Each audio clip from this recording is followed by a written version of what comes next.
Bonjour, j'espère que vous allez bien. Aujourd'hui, super vidéo, on va parler de Monoprix et de son rebranding. Je vais aller à la rencontre de l'une des directrices artistiques en charge du projet et l'objectif c'est de vous montrer tout ce qu'il y a derrière une identité de marque et tout ce qu'il y a à prendre en compte dans un rebranding de grande envergure comme celui-ci. Alors je vais aller la rejoindre, mais en attendant, je vous fais un petit contexte historique de la marque. C'est parti.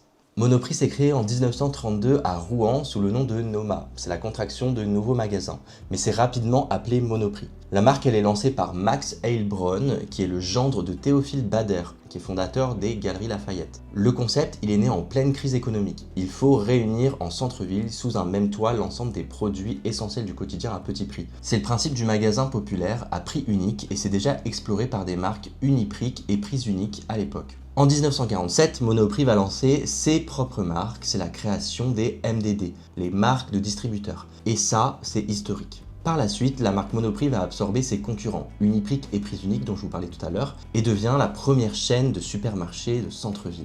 La marque va créer des gammes Monoprix Vert, Monoprix Bio, puis repense son offre avec Monop, les petits formats urbains, et Monop Daily, Monop Station et Monop Beauty. Depuis les années 2000, Monoprix va aussi multiplier les collaborations mode et maison avec des créateurs comme India Madavi, Isabelle Marant, Constance Guisset, Maison Château Rouge et très bientôt All House. Pour ce qui est de la partie identité graphique, à l'origine, le nom en capital noir sur fond blanc. En 1970, le rouge signature Monoprix fait son apparition. En 1996, le logotype change pour insérer un losange qui encadre un M. En 2013, un nouveau logo signé Levis Moberly, qui est une agence anglaise qui a notamment bossé sur Le Bon Marché et Marks & Spencer. Ils viennent effacer le losange pour une apostrophe, qui prend sa racine de Monop. La nouvelle image est accompagnée de sa signature, vivement aujourd'hui, pensée par Rosa Parks. Et aujourd'hui, en 2026, c'est W. Conrad qui vient reprendre le projet, permettant à l'agence de continuer l'héritage de Terence Conrad, qui avait travaillé à l'époque sur Prix Unique avec comme idée la démocratie du design. La marque se revendique aujourd'hui comme un style de vie et plus comme un simple distributeur, et ça, on en parle tout de suite. Hello Charlie, merci d'avoir accepté mon invitation. Tout d'abord, j'aimerais bien que tu te présentes. Voilà, je te laisse te présenter. Merci. Du coup, Charlie, salut. Je suis directrice artistique chez W. Conrad Design depuis à peu près 4 ans. J'ai travaillé sur plein de typologies de projets, notamment les Jeux Olympiques de Paris, la mascotte, plus récemment un projet d'hôtellerie qui s'appelle Harvey avec David Douillet qui mêle le judo et l'hôtellerie, et le dernier projet en date qui est Monoprix. Trop bien, sur lequel on va parler.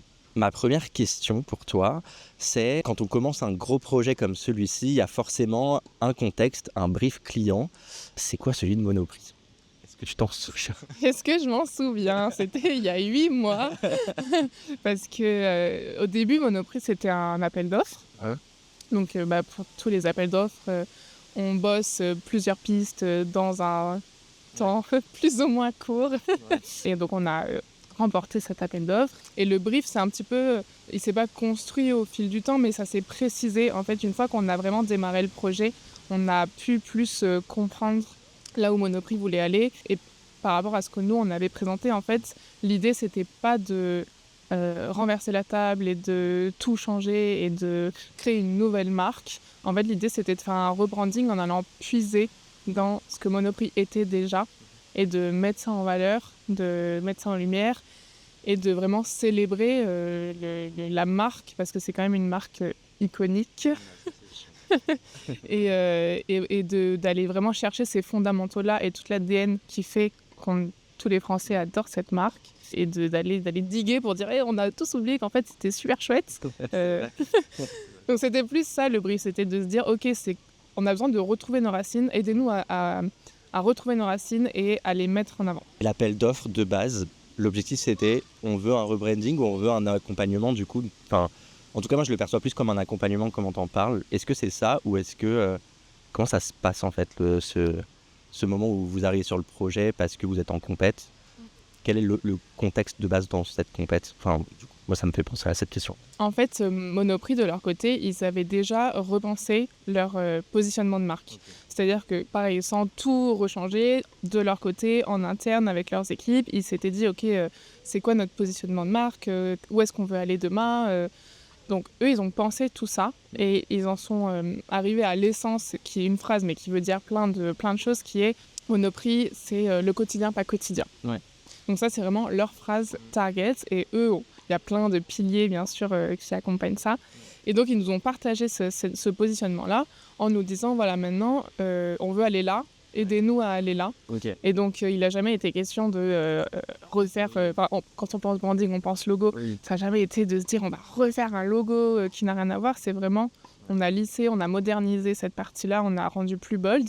Et ensuite, c'est vraiment prendre les assets de la marque et de se dire, OK, Monoprix, en effet, c'est le quotidien, pas quotidien. C'est hyper vrai comme positionnement, parce que quand tu vas chez Monoprix, t'es surpris de tout. Tu peux acheter des pâtes, tu peux acheter des chaussures, tu peux acheter du maquillage. Voilà. C'est le quotidien. Exactement. Ouais, c'est vrai. La marque Monoprix, c'est une marque emblématique en France. C'était quoi le challenge dans la création et quelles ont été vos réflexions créatives? Nous, les références qu'on a toujours eues, c'est vraiment l'ADN Monoprix, donc c'est prise unique, notamment. C'est quel a été le but et la création, dans quel état d'esprit a été créé Monoprix, prise unique à l'époque, c'était d'être pas cher, de rendre le design accessible à tous. En fait, il y a toujours eu cette volonté d'être populaire, vraiment dans le sens de populaire.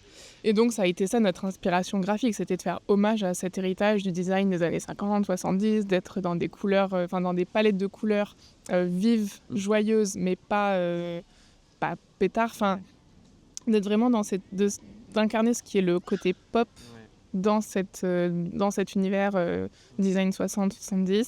Donc on s'est beaucoup inspiré de ça dans la palette de couleurs, les formes graphiques c'est très géométrique, mais c'est géométrique minimaliste, vraiment c'est construit, c'est bold, il n'y a pas de petits détails, il n'y a pas c'est pas un style comment on dit très organique. Ouais, organique, merci.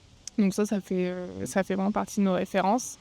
L'icono, je sais pas si tu veux qu'on parle de l'icono maintenant, mais l'icono, c'est une énorme partie du projet aussi. Et ça, on a énormément de chance, c'est que Monoprix, ils ont des studios en interne et ils font beaucoup de shootings de leur côté et ils font des super beaux shootings. Ouais. Donc ça, c'est une chance de dingue.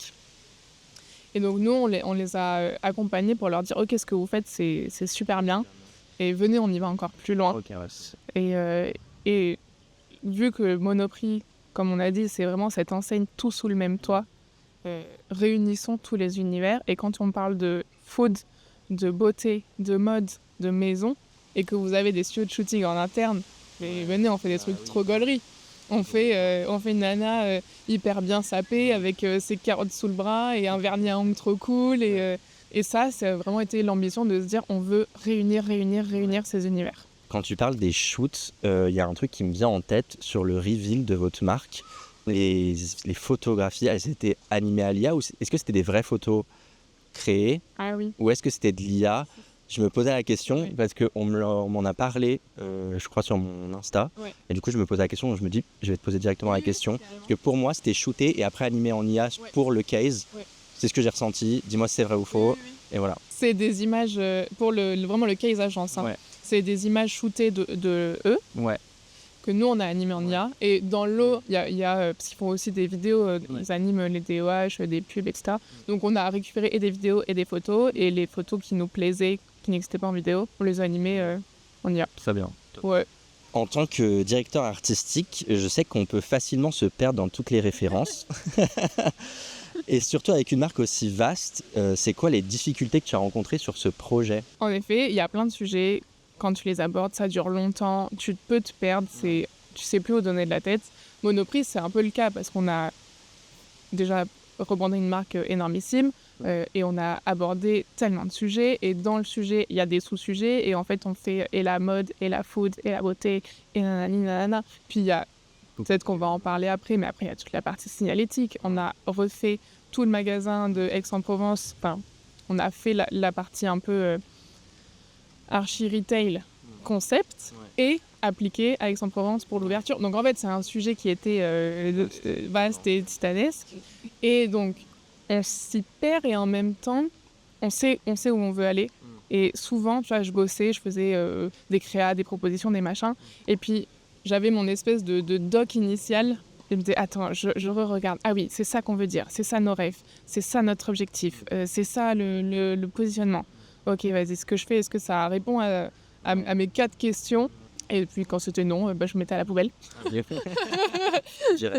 Et puis dans l'organisation même aussi du projet, tu vois, nous, ce qu'on a fait avec Monoprix, c'est qu'une fois par semaine, on avait une hebdo avec eux.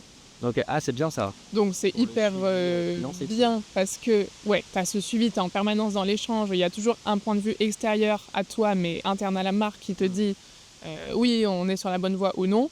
Mais le contre-coup, c'est que c'est hyper intense parce que chaque semaine, tu dois délivrer et montrer des nouvelles choses et dire j'ai avancé sur ça. Donc c'est un gros rythme. Vous êtes une équipe de combien sur le projet? Franchement, en vrai, on est nombreux parce qu'il y a pas mal de mains qui s'ajoutent, qui vont donner une expertise sur un temps donné, ou on fait aussi appel à des freelances qui vont nous aider, par exemple la charte graphique. Tu vois, mais une fois que j'ai posé tous les concepts, je ne vais pas faire la mise en page du document de charte. Donc ça, quelqu'un à l'externe va faire la mise en page, etc. Donc il y a plein de gens qui sont intervenus dans le projet, mais en cœur à l'agence, il y a 2 personnes côté créa, 2 personnes côté chefferie de projet commerciaux, et ensuite des têtes au-dessus qui nous chapeautent, quoi. D'un point de vue plus personnel, comment tu t'es senti avant, pendant et après ce projet? Parce que du coup, on se connaît, vu qu'on a fait le même parcours scolaire, on a terminé ensemble. On est assez jeunes en vrai dans notre vie professionnelle. Qu'est-ce que ça fait aussi jeune de mener, entre guillemets, du coup, je crois que tu es avec Jean-Jacques Charret en DC, donc en binôme, du coup, créa. Qu'est-ce que ça fait après, en vrai, juste 5-6 ans d'études, post-études, pardon, de mener un projet aussi iconique, en vrai, pour la France dans le design? En fait, j'en suis sûre que d'un point de vue extérieur, tu te dis ça et tout, mais toi, moi, je réalise pas, je le conscientise pas du tout. Enfin, quand j'en parle autour de moi, des gens qui sont dans le design ou autres, ils sont en mode « Waouh, et Monoprix, trop ouf !» Ouais, c'est un sujet, puis là, j'en fais un autre. Enfin, c'est hyper connasse de dire ça. Non, c'est trop cool. À l'agence, on a vraiment la chance d'avoir des projets hyper challengeants comme celui-là. Et du coup, quand je suis montée sur le projet Monoprix, évidemment, on a une appréhension comme à chaque projet, mais ça, c'est pas une question d'envergure de client ou quoi, c'est juste personnellement, je me dis, ok, j'ai envie de tout défoncer, vas-y, je me mets la pression, tu vois. Mais en soi, on m'a dit, ouais, tu montes sur Monoprix, je suis en mode, ok, cool, j'y vais. Et en fait, petit à petit, t'es dans le projet, puis tu dis... en fait, c'est Monoprix. Et tu commences au début, tu vois, on est allé dans Paris, on a visité je sais pas combien de magasins, on se levait à 6h du mat pour aller au Vésiné, voir à Saint-Germain-en-Laye, voir le Monoprix. Puis là, je me disais, on est en train de faire Monoprix là quand même. Donc trop cool. Et en fait, après, t'es lancé dedans, donc tu traces ta route. Et puis, alors j'ai énormément de chance, c'est que Jean-Jacques, c'est un super DC, et il est hyper inspirant, hyper talentueux, et surtout, il me fait confiance. Donc en fait, je savais que s'il me laissait sur le projet, c'est que normalement, je savais le faire. Donc j'y suis allée. Après, il est là. On a échangé tout au long des 6 mois du projet, hein, bien sûr. Et puis une fois que c'est fini, t'as accouché d'un petit bébé. Et... non, petit. Et puis voilà. Et aujourd'hui, voilà, ça fait quoi, 2 mois, quelques, c'est sorti. J'ai mis du temps aussi à capter quand c'est sorti, parce qu'en vrai, on rigole, mais ça a été quand même intense, ça a été beaucoup d'heures de travail. Enfin, il y avait des moments où c'était dur, où t'étais épuisé, voilà. Donc quand c'est sorti, j'étais en mode « Ah, fou !» Puis après, j'ai réalisé qu'on avait fait tout ça. Et ensuite, je suis allée sur X, voir le Monoprix qui a ouvert, et j'ai pleuré. Ah ouais? Ouais. C'est trop bien. En mode « Waouh, mais en fait... genre là, ce qu'il y avait sur mon écran, il est là en XXXXL sur le mur. C'est excellent. C'est grosse fierté. Grosse fierté, donc trop bien. Et je suis trop contente. Donc là, je ne dis pas que ça a changé. Genre en tant que DA, je me perçois pas différemment qu'il y a 6-8 mois. Bien sûr. Mais quand même, t'as appris plein. Mais par contre, voilà, j'ai encore mieux appris à gérer un projet. J'ai mieux appris à être efficace dans des temps très courts, à faire la part des choses aussi entre ce que te dit un client et ce que toi, en tant que designer tu sais, Ouais. et tu dis non, ça, je lâche pas, je sais que c'est la bonne chose à faire. Ouais. Et que t'aimes ou pas cette couleur, en fait, c'est pas la question. C'est le bienfait de ta marque. C'est le bienfait de ta marque. Et donc ça, j'apprends à être plus ferme là-dessus. En fait, en lisant l'histoire de la marque Monoprix, mais aussi l'histoire de W. Conran, il y a quelque chose qui rassemble ces deux marques, c'est Prise Unique, du coup, qui avait été travaillé à l'époque par Terence Conran. Et je me posais la question, est-ce que justement ce point de vue de remettre en avant le concept de base de Prise Unique, en mettant en avant le design pour tous, est-ce que c'est une volonté de W. Conran en termes d'agence, ou est-ce que... parce qu'en fait, sur une marque, il peut y avoir plusieurs lectures. Et je me suis dit, c'est une super bonne lecture que vous avez eue. Je trouvais qu'il y avait encore plus de sens de l'amener via votre ADN aussi en tant qu'agence. Est-ce que c'est une volonté? Est-ce que t'en sais rien et juste vous l'avez fait d'instinct parce que c'est ce qui vous a parlé et voilà. En tout cas, si c'est pas fait exprès, je trouve que c'est trop stylé que ça soit retombé là-dessus. Donc voilà, je me posais cette question-là. Tout le positionnement de la marque, c'est Monoprix qui l'a travaillé. Et rendre le design accessible à tous, ça a toujours été le positionnement de Monoprix Prise Unique depuis la création. Donc ça ne nous appartient pas du tout. Okay. Mais en effet, ce que tu dis, c'est que on s'est bien trouvé, en fait. Et vous avez fait un beau projet. Oui, merci. Merci. Ouais, c'était trop chouette. Et puis toute la partie vraiment retail, ça aussi, bossé avec la partie archi, avec... tu vois, je recevais des plans du magasin sur SketchUp et on me disait, maintenant, il faut que tu intègres du branding là-dedans.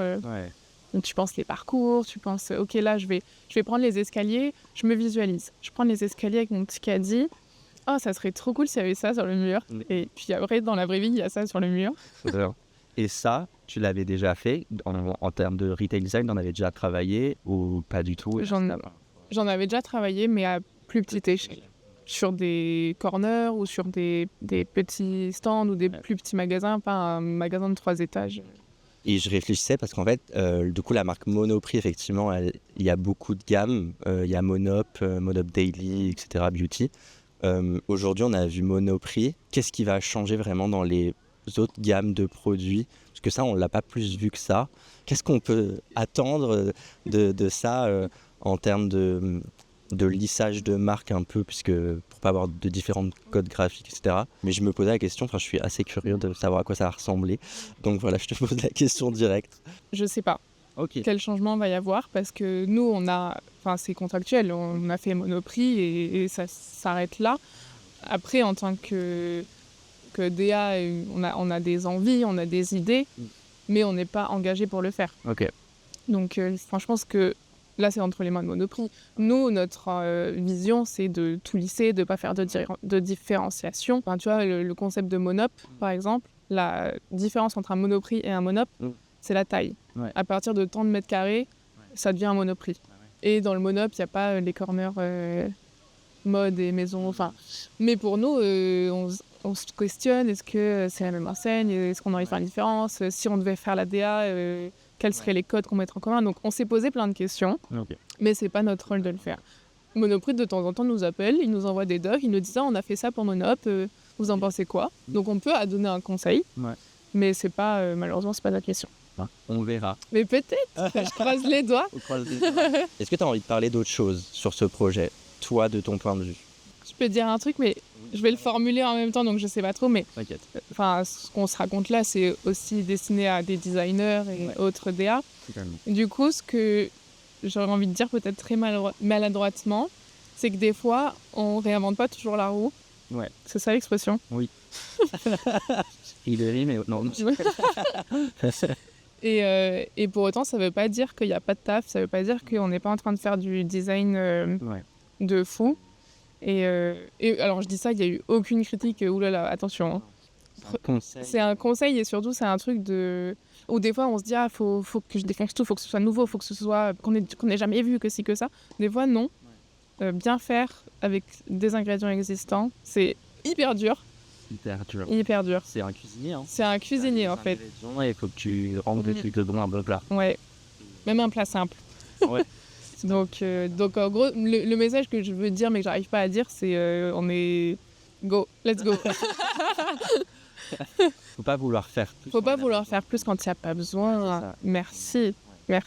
C'est un bon conseil, pardon, parce que même moi en tant que freelance, je sais que j'ai beaucoup de mal parfois à faire simple, et encore plus en tant que freelance du coup, parce que tu as cette pression de te dire il faut que je marque le coup, il faut que je montre que je pèse dans le game et tout. La réalité, c'est vrai que plus le temps passe, plus je me dis Aurélien, base-toi sur tes fondamentaux, et à partir de tes fondamentaux, si tu arrives à avoir un truc qui détruit tout, c'est trop bien, mais si c'est pas le cas, écoute, tu fais bien ton taf. Et point. Et c'est le principal. Une identité qui fonctionne, c'est pas forcément une identité qui avec une toolbox de 150 pages. Enfin, des ingrédients bien utilisés, simples. Et enfin, voilà, on est des bons DA, même si on a un logo, une typo et c'est tout, quoi. Ah oui, carrément. Je suis totalement d'accord. Et je trouve que c'est ce que vous avez bien réussi à faire, en tout cas chez Monoprix. En tout cas, moi, c'est pour ça que le case, il m'a grave surpris et excité, tu vois. J'étais trop content. Et du coup, je t'ai envoyé direct un message en mode c'est trop bien et tout. Et donc, je suis trop content qu'on ait pu faire cette interview ensemble. J'espère que ça vous apportera quelque chose. En tout cas, c'est à disposition. Vous ferez ce que vous en voulez. Merci en tout cas d'avoir accepté cette petite interview. Et puis, de toute façon, on continue à se suivre. Suivez-la sur ses réseaux. C'est quoi ton Insta ? Charlie Cheval. Bon, allez, voilà. Celui-là, de toute façon, je l'identifierai sur la vidéo. Et puis on se retrouve très vite pour plus de design. À bientôt.